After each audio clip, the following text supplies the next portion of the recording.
የዘወትር አክብሮታዊ ሰላምታችን በያላችሁበት ይድረስ። ወደ ሸገር ታይምስ ቤተሰቦች እንደምን አላችሁ? የሰዓቱ ዜናችን ነው ተጀመረ።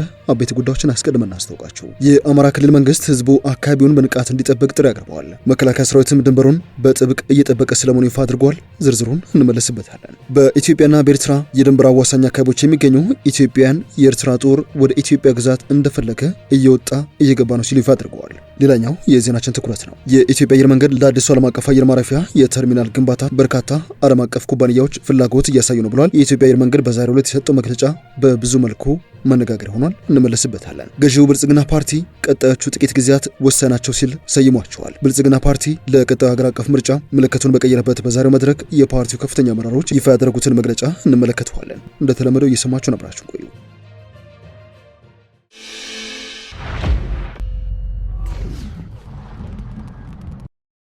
ወደ ቀዳሚ ጉዳያችን እናምራ። የአማራ ክልል መንግስት ህዝቡ አካባቢውን በንቃት እንዲጠብቅ ይፋ አድርገዋል። መከላከያ ሰራዊትም ድንበሩን በንቃት እየጠበቀ ስለመሆኑ አስታውቀዋል። የክልሉ ሰላምና ጸጥታ ቢሮ ይፋ ባደረገው ዛሬ መግለጫ እየተዋጋ የሚገኘው መንገድ ጥራጊ ሲል ከጠራው የፋኖ ኃይል ጋር ሳይሆን ከወያኔና ከሻዕቢያ ኃይሎችም ጋር ጭምር ነው ሲል አስታውቀዋል። ቢሮው ከጥቂት ሰዓታት በፊት ባወጣው መግለጫ እየተዋጋን የምንገኘው ከመንገድ ጥራጊው ጽንፈኛ ጋር ብቻ ሳይሆን ከወያኔና ከሻዕቢያ ጋር መሆኑን ህዝባችን እውነታውን ማወቅ ይኖርበታል ሲል ነው ያስታወቀው። በዚህ ሰዓት በአማራ ክልልም ሆነ በመላ ኢትዮጵያ ውስጥ የሚካሄዱ ግጭቶች አመራር የሚሰጣቸውና ሎጂስቲክስ የሚቀርብላቸው ከመቀለና ከአስመራ መሆኑን ህዝቡ ማወቅ አለበት ያለው የክልሉ ሰላምና ጸጥታ ቢሮ ወልቃይት ጠለምትና ራያን ለመውረር የቋመጠ ቡድን ለውስጥ ባንዳና ጽንፈኛ ያለ ሲል ለጠራው ኃይል የተሰጠው ተልዕኮ ከውስጥ ግጭት በመፍጠር ወደ ድንበር የሚሄደው መከላከያ ሰራዊትን በየዞንና በየወረዳው ተወጥሮ እንዲቆይ በማድረግ ያለማንም ከልካይ ወልቃይት ጠለምትና ራያን መቆጣጠር ነው ሲል ይፋ አድርጓል። የሰላምና ጸጥታ ቢሮ አክሎም የምናካሄደው ውጊያ ከላኪዎቹ ታሪካዊ ጠላቶችና ከተላላኪው የውስጥ ባንዳና ጽንፈኛ ያለ ጋር ነው ሲል ያስታወቀ ሲሆን መላው ህዝብ አውቆ አካባቢውን በንቃት በመጠበቅና በራስ አቅም የህግ በላይነት ማስከበር ይገባል ሲል ነው ያሳሰበው። የሀገር መከላከያ ሰራዊትም ዛሬም እንደ ትላንቱ በተጠንቀቅ ድንበራችንን እየጠበቀ ይገኛል ሲል ማስታውቋል። የክልሉ ሰላምና ጸጥታ ቢሮ ይህ የቢሮ መግለጫ ወጣው የሀገር መከላከያ ሰራዊት ከአንዳንድ የአማራ ክልል አካባቢዎች እየወጣ ነው በሚል መረጃዎች የተሰራጩ በሚገኙበት በዚህ ወቅት ነው። የሰዓቱ ዜናችን እንደቀጠለ ነው። የኤርትራ ጦር ወደ ኢትዮጵያ ግዛት እንደፈለገ እየወጣ እየገባ ስለመሆኑ በሁለቱ ሀገራት ድንበር አዋሳኝ አካባቢዎች የሚገኙ የኢትዮጵያ ዜጎች ይፋ አድርገዋል። ነዋሪዎች ስለ ኤርትራ ወታደራዊ እንቅስቃሴ ለሀገር ውስጥ የዜና ምንጮች በሰጡት ምስክርነት የመከላከያ ሰራዊት በሌለባቸው ኢትዮጵያ ከኤርትራ ጋር በምትዋሰንባቸው የትግራይ ክልል ወሰን በኩል አብዛኞቹ የድንበር አካባቢዎች የኤርትራ ወታደሮች እንዳሻቸው እየወጡ የሚገቡበት ነው ብለዋል። በተለይም በትግራይ ምስራቃዊ ዞን የዛላምበሳ ከተማ የተወሰነው ክፍል በኤርትራ ወታደሮች ኬላ ተሰርቶበት ይገኛል ሲሉ አስታውቀዋል። የዛላምበሳ ከተማ ጸጥታ ጽሕፈት ቤት በይፋ ማረጋገጫ በሰጠበትም ባለፈው ሳምንት ፋጺ ተብሎ ከሚታወቅ ከተማ ወደ ዛላምበሳ በህዝብ ማጓጓዣ ሚኒባስ ሲጓዙ ከነበሩት በትግራይ ኢትዮጵያ አስፋልት መኪና አቁመው ሰዎች አግተው መውሰዳቸውን ጥቆማዎች ደርሷል ተብሏል። በትግራይ ምስራቃዊ ዞን የኢሮብ ብሔረሰብ ወረዳ በኤርትራ ሰራዊት ተይዘው የነበሩ ቀበሌዎች ተለቀው ትምህርት ተጀምሯል ቢባልም በድንበር አካባቢ መከላከያ ስለሌለ ደህንነቱ አስተማማኝ አይደለም ነው የተባለው። በጥቅሉ የድንበር ቦታዎች ህገወጥ የሰዎች ዝውውር፣ የኮንትሮባንድ ንግድና ሌሎች የሀገር ደህንነትና ሰላም የሚጎዱ የሚያደፈርሱ የወንጀል ተግባራት የሚፈጸሙበት እንደሆነ ነዋሪዎች ይፋ አድርገዋል።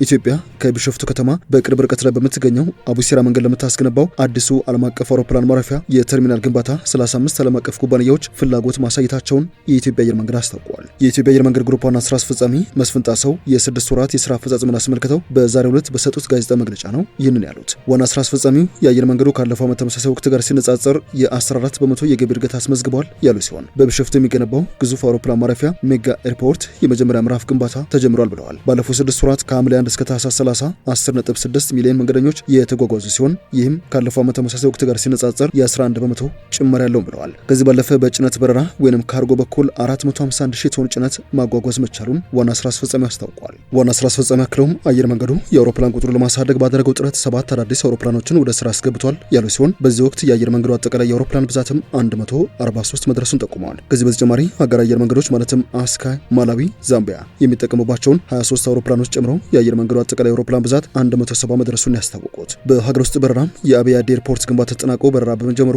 በጥቅሉ የሀገር ውስጥ መድረሻዎች ቁጥር 23 መድረሱን የጠቆሙት። በቢሾፍቱ የሚገነባው አዲሱ ዓለም አቀፍ አውሮፕላን ማረፊያ ግንባታው የመጀመሪያው ምዕራፍ የመሬት ማደላደል ስራ ጥር 10 ቀን እንደተጀመረ የጠቀሱ ሲሆን በሚቀጥለው ዓመት ታህሳስ ወር ይጠናቀቃል ባይ ናቸው። በዚህ መሰረት ለተርሚናል ግንባታው 35 ዓለም አቀፍ ኩባንያዎች ፍላጎት አሳይተዋል ያሉ ሲሆን የአየር መንገዱ አዲሱ ዋና መስሪያ ቤት ግንባታ 84 በመቶ ደርሷል። 4 የሀገር ውስጥ ኤርፖርቶች በቀጣዮቹ ጥቂት ወራትም ተጠናቀው ለአገልግሎት ይበቃሉ ብለዋል። ወደ ሌሎች ጉዳዮቻችን እናምራ። ገዢው ብልጽግና ፓርቲ ቀጣዮቹ ጊዜያት ለኢትዮጵያ ወሳናቸው ሲል ይፋ አድርጓል። ብልጽግና ፓርቲ ኢትዮጵያን ወደ ተምሳሌትነት ሀገር በሚል መሪ መልእክት የማኒፌስቶና የምርጫ መወዳደሪያ ምልክት ይፋ ማድረጊያ ስነ ስርዓት በዛሬው ዕለት አካሂዷል። የፓርቲው የምርጫ መወዳደሪያ ምልክቱም ወደ ስንዴ ነዶ መሸጋገሩን ፓርቲው አስታውቋል። የፓርቲው ምክትል ፕሬዝዳንትና ምክትል ጠቅላይ ሚኒስትር ተመስገን ጥሩነህ የፓርቲውን ማኒፌስቶና የምርጫ መወዳደሪያ ምልክቱ ኢትዮጵያ በታሪክ ወርቃማ ጊዜ ላይ በምትገኝበት ወቅት ይፋ ሆኗል ነው ያሉት። ጊዜው ስብራቶች የተጠገኑበት፣ እምቅ ሀብቶች እየወጡ፣ ጂኦፖለቲካዊ ቁመና እየተቀየረ፣ ሀገር በሽግግር ፍትህ ቁርሾ እየሻረ ነገዋን እየተለመች ያለችበት ወቅት ነው ሲሉም ገልጸውታል። የኢትዮጵያ የከረሙ ዕዳዎችና ስብራቶች ወደኋላ በሚሉበት፣ የኢትዮጵያ ድሎችና ተስፋዎች ደግሞ ወደፊት ሊያስፈነጥሩን በሚችሉበት ወቅት ላይ እንገኛለን ሲሉ አክለዋል። ብልጽግና ፓርቲ ባለፉት ዓመታት በዲጂታል ኢትዮጵያ ግንባታ፣ የምግብ ሉዓላዊነት በማረጋገጥ፣ በኢንዱስትሪ ልማት፣ በትምህርትና በጤና፣ በከተማ ልማትና በውጭ ጉዳይ ፖሊሲ ዜጋ ተኮር ስራዎችን በስኬት አከናውኗል ባላቸው የብልጽግና ምክትል ፕሬዝዳንትና የብልጽግና ፓርቲ ጽህፈት ቤት ኃላፊው አደም ፋራህ የምርጫ ምልክቱ የስንዴ ነዶ የመደመር የምርታማነት የተምሳሌት የሉዓላዊነትና የበረከት ምልክት ነው ብለውታል። መጪው ሀገር አቀፍ ምርጫ ሰላማዊ፣ ዲሞክራሲያዊ፣ ነጻ፣ ፍትሃዊና ታማኝ ሆኖ በስኬት እንዲጠናቀቅ ብልጽግና ይሰራልን ብለዋል። ምርጫውን ሰላማዊና ዲሞክራሲያዊ በማድረግ ኢትዮጵያን አሸናፊ የሚሆኑበት ማድረግ እንደሚገባም ነው ያሳሰቡት። አቶ አደም ፋራህ ፓርቲ በሚቀጥሉት ዓመታት ሊፈታቸው ከያዛቸው ችግሮች መካከል ግጭቶችን በዘላቂነት መፍታት፣ የሽግግር ፍትህ ስርዓትን መዘርጋትና የመልካም አስተዳደር ችግሮችን መፍታት መሆኑን በመድረኩ ተናግረዋል። ኢትዮጵያ የባህር በር ልታገኝ የምትችልበትን ሁኔታ መፍጠርና ማመቻቸት ከፓርቲው እቅዶች ውስጥ ይገኙበታል ሲሉ ኃላፊው አስታውሰዋል። ወደ መጨረሻው ጉዳያችን እናምራ። የሶማሊያው ፕሬዝዳንት በቱርክ የታገዙ ከእስራኤል ጦር ጋር ለመፋለም ዝግጁ ነው ማለታቸው ተሰምተዋል። ፕሬዝዳንቱ ሐሰን ሼክ መሐመድ እስራኤል ለሶማሌላንድ ነጻነት የሰጠችውን እውቅና በጽኑ በመቃወም ግዛት ውስጥ ማንኛውንም አይነት ወታደራዊ እንቅስቃሴ እንዳይኖር ጥብቅ ማስጠንቀቂያ መስጠታቸውን ነው አልጀዚራ የዘገበው። ፕሬዝዳንቱ በዶሃ ከሚገኘው አልጀዚራ ጋር ባደረጉት ቃለ ምልልስ የእስራኤልን እርምጃ ህገወጥና የሶማሊያን ግዛት አንድነት የሚጥስ ሲሉ የገለጹ ሲሆን ሶማሌላንድ ውስጥ የጦር ሰፈር የሚመሰረት እቅድ ካለ ሶማሊያ ይህንን እንደማትፈቅድና ራሷን ለመከላከል እንደምትጋፈጥም አስታውቀዋል። የውጥረቱ መነሻ የእስራኤሉ ጠቅላይ ሚኒስትር ቤንያሚን ኔታንያሁ ባለፈው ታህሳስ ወር ሶማሌላንድን እንደ ገለልተኛ ሀገር እውቅና መስጠታቸው ሲሆን ይህ ደግሞ እስራኤልን ለግዛቱ እውቅና የሰጠች የመጀመሪያዋ ሀገር አድርጓታል።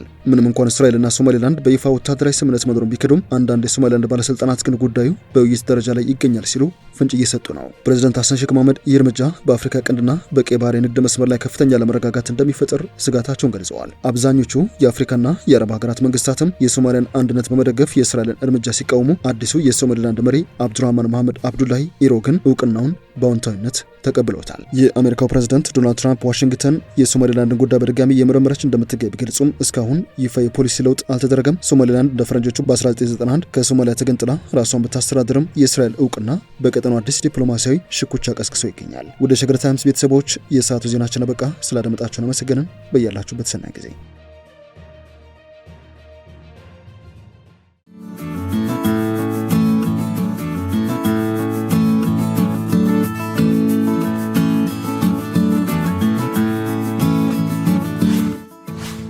ሸገር ታይምስ ሚዲያን ሰብስክራይብ በማድረግና ደወሉን በመጫን ይከተሉን።